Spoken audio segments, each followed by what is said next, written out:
Good morning. Good morning and welcome to Holy Name of Jesus Church.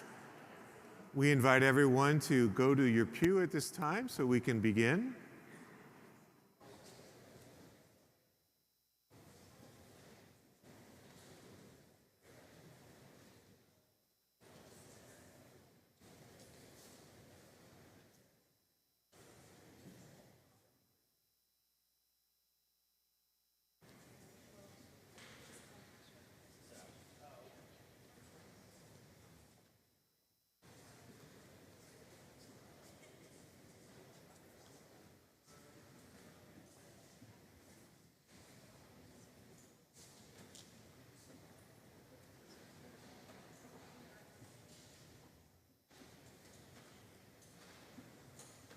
And before we begin our funeral, we will have Carl's son, Frank, give a few words of remembrance.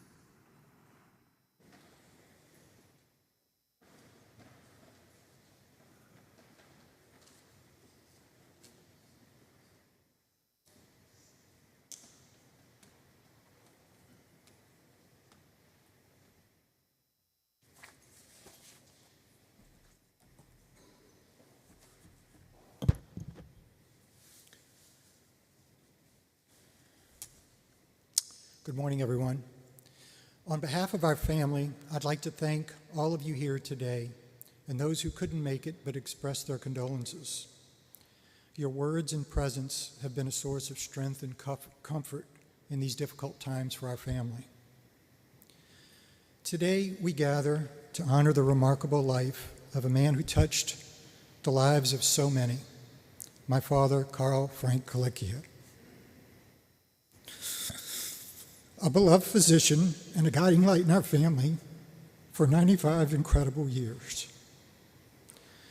My father was a man of unwavering dedication and commitment. He was born in Brooklyn, New York, first generation Italian in the United States.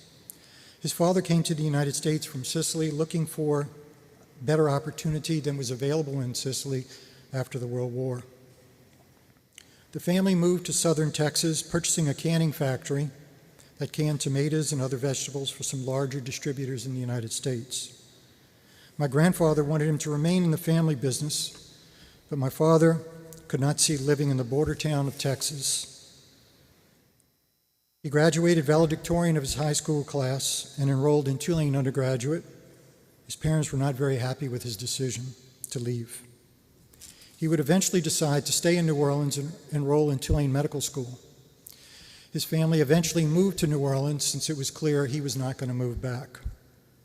Upon completion of medical school, he worked for a year as a surgical intern at Ochsner, and then in the Air Force as a general medical officer. He married my mother before moving to Austin for his Air Force duties.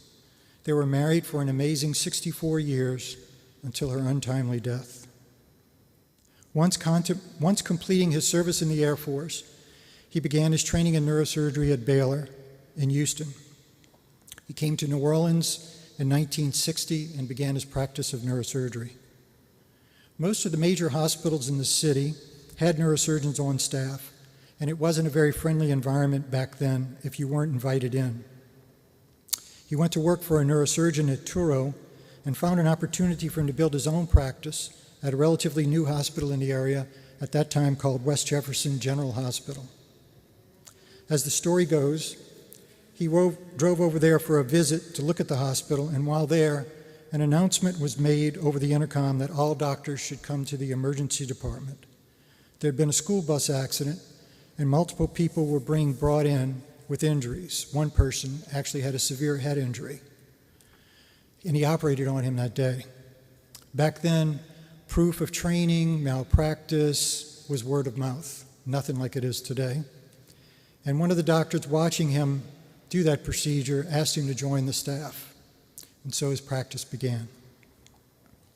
His concept of a multi-specialty neuroscience practice evolved into one of the larger practices in the region. He devoted his life to the noble profession of medicine, a calling that saw him heal countless souls over the years. In his 95 years, my father witnessed the world change in unimaginable ways. from the advent of modern medicine to the rise of technology. He adapted with grace and never stopped embracing new challenges. His resilience and ability to evolve were remarkable.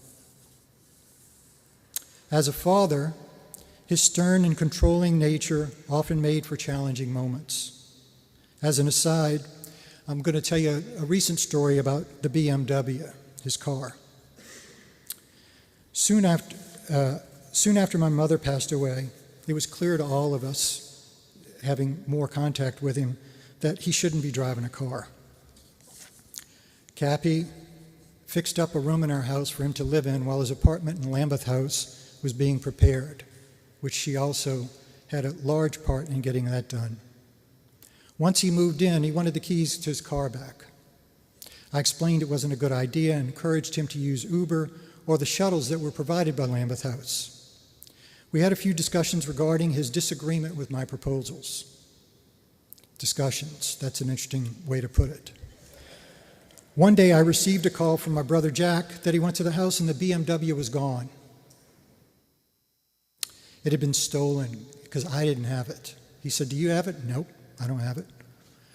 Thought it was stolen. I said, "Oh my goodness. Father, that's not exactly what I said. I'm going to need some confession time when this is over with." I called him and I said, "Dad, you're not going to believe this, but the BMW has been stolen." It was just silence. I said, "You know, we looked, it's gone. I don't have any idea how they could have gotten that thing out of there, how they hotwire." Then he says, "I have the BMW." He knew he wasn't going to get the keys back from me, so he called the BMW dealership, told him he lost his keys. They had new keys made. He went to the house, took the car. And he told me, he says, "I don't know why you're so upset. I put signs up all over saying I have the BMW." So we went back in the garage, and it's true. There's a photograph of it on the pictures we have together. "I have the BMW, Dad." And he posted it on the back of the door in the garage. He posted it on the walls in the garage, and so we shouldn't have been surprised. He had high expectations for his children and pushed us to excel in everything we did. He believed that discipline and hard work were the keys to success, and he instilled these values in us with an unwavering determination. Despite his strict exterior, my father had a deep and abiding love for his family. He may not have always shown it in a traditional sense, but his sacrifices and hard work were a testament to his love and devotion. He wanted nothing but the best for us and pushed us to achieve greatness. On a very personal note, I learned from him that life is not transactional or conditional. Actions of obedience and abiding by God's commandments and teaching is not